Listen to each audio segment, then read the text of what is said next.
Tales of the Lore Keeper, Episode 6, The Missing Seven.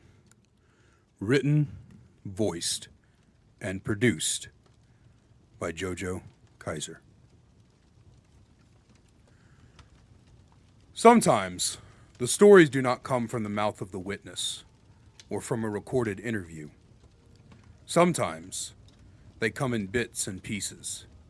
It may take years for me to put things together into a cohesive narrative. But today, every piece was delivered to me. And after spending the past several hours putting them together, I am prepared to tell you the story. Early this morning, at around 3 a.m., I awoke to a knock upon my front door. When I opened it in my sleepy haze, expecting to see someone there, instead, upon my doorstep, was a large police file box, and in it were perhaps hundreds of files. This is what they had to say.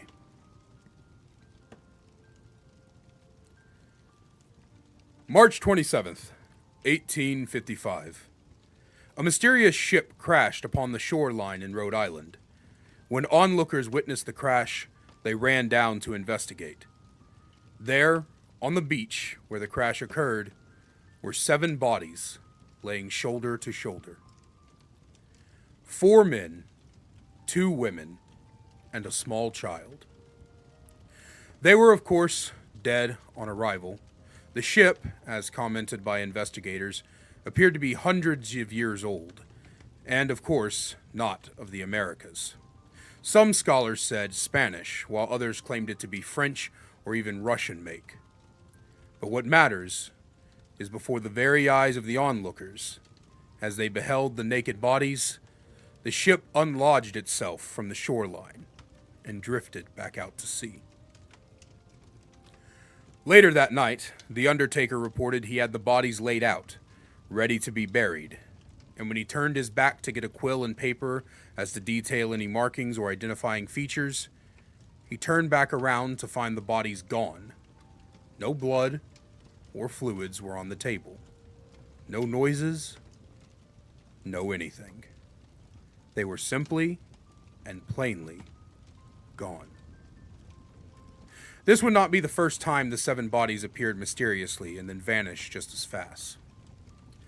Police report, October 13th, 1911. A train derails in Vermont. At least 100 people were killed in the tragedy. But upon the ground, right next to the tracks, were 7 naked bodies, lying shoulder to shoulder.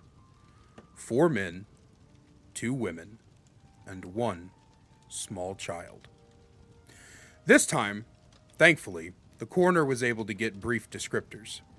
Their faces were neat, not mangled or damaged. One of the men had red hair with a small button nose and eyes were emerald green. The next, a dark-haired fellow with coarse curls and a long, crooked nose. The third man sported a short blonde haircut. His nose was pushed into his face, and the fourth was bald with almond-shaped eyes and an average nose. The women appeared to be twins, both with brown, loose curls and porcelain-like skin. They were also the only 2 holding hands. The child looked like none of the adults. They had raven hair that was wiry, and their eyes were deep chocolate brown. And their skin, unlike the rest, was quite dark. But not as we would describe humans who are of African American descent. The coroner wrote that the child's skin was as black as the shoes one wears to an evening party, and it felt just as leathery. Of course, the story follows that the 7 bodies vanished from the coroner's truck that was transporting them back to another location. And the cleanup crew reported that while they were cleaning up the train, it simply rolled itself back onto the tracks, nearly crushing several of them, and sped away towards the horizon, many of the bodies still on it. The train was never found and never recovered, and to this day, researchers still try to figure out what happened to it. The final recorded appearance happened on February 8th, 1967. A car accident in upstate California. Once again, there upon the road, authorities found 7 naked bodies laid shoulder to shoulder. 4 men, 2 women, and 1 small child. Inside of the car was a family of 5, and this time the coroner was able to gather pictures and much more detailed descriptions of them. So detailed, in fact, that, well, I should get to that in a moment. In any case, before rescuers could pull the family of 5 from the car, it, still damaged and mangled, drove itself away from the scene. So fast, in fact, that the police were never able to find it. With the photographs and written descriptors, the story does not end there. Whoever gathered this story and put it into pieces on my doorstep, scarily, and quite oddly, managed to identify each of the bodies. Well, all except for 1. The first body, the red-haired man with a button nose, was identified as William Kelly, aged 46, an Irish immigrant who moved to the United States to Chicago in 1934. Never married and no children, William led a life of debauchery and factory work. Eventually, he died when his house caught fire from a cigarette that fell upon his drapes. The next was Barnaby Clancy. Born in Washington, 1907, Barnaby was a devout family man, working as a doctor in the town's hospital. He'd go to work each day and arrive home each night without fail. It is said that he was beloved by his community, but he died mysteriously of a heart attack at the young age of 29. Third on the count was Henry Richardson. Birth year and age unknown, Henry Richardson is only an alias. He was a con man wanted in several states in the 1980s. Henry's main con was forging documents of beach house ownership in Florida and attempting to sell them for extremely low prices. He would make a sale, cash the checks, and make away before the buyers caught one. He was found dead from a shotgun blast in a warehouse in Kansas in 1988. The fourth man was unnamed, the only one of the adults not identified. He was a John Doe found in the ruins of the tragedy of the 9/11 terrorist bombings in New York City. Finally, the twin women, Faye and Felicia Brownsley. The twins were born in 1966. They were a couple of exotic dancers in downtown Los Angeles, a regular attraction by the look of things. They were both found dead of a drug overdose in their apartment in 1990. The last body is, of course, the child, one with black hair, chocolate brown eyes, and black, leathery skin. No records exist of this child, no name, birthplace, death date, or anything. And as I look upon these photos, this autopsies, newspaper clippings, life stories, and more, the only photo of the child from the 1967 car accident seems as if it's from behind his closed, dead eyes. He watches me. But of course, what intrigues me most is how these 6 adults, who died at different times, in different states, and in different ways, all managed to show up in the late 1800s as dead bodies. Where did they go? And what forces managed to cause 3 vehicle-based accidents to attempt to clean up its own spectacle? Normally, I would have nothing more to go on. I could attempt to find older stories from past lore keepers and piece things together as they may be, but I am not like those archivists out in London. I am not an investigator. I am a librarian.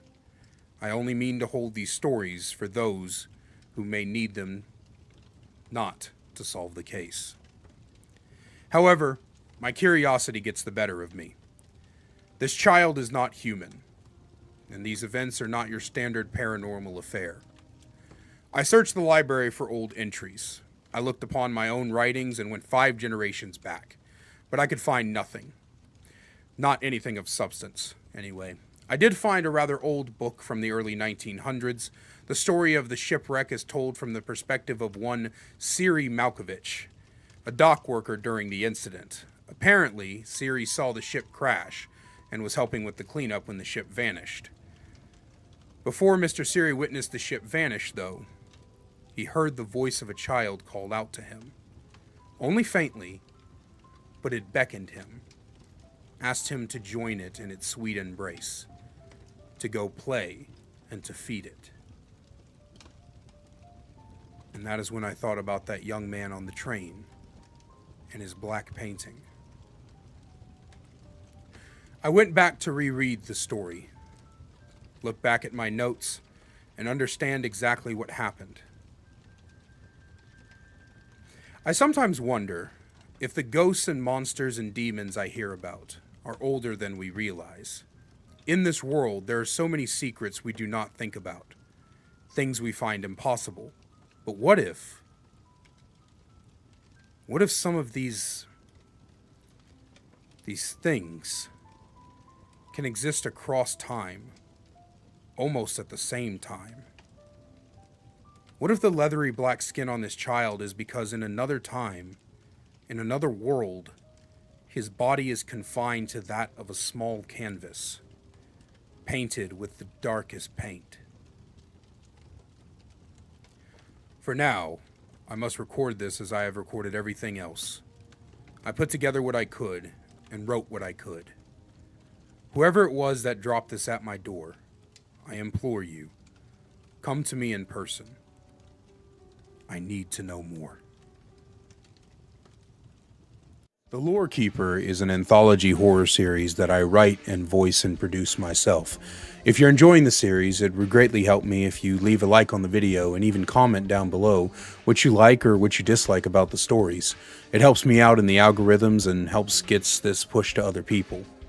And if you really enjoy talking about horror and other things like that, you can join my Discord linked in the description down below to chat with other members of the community.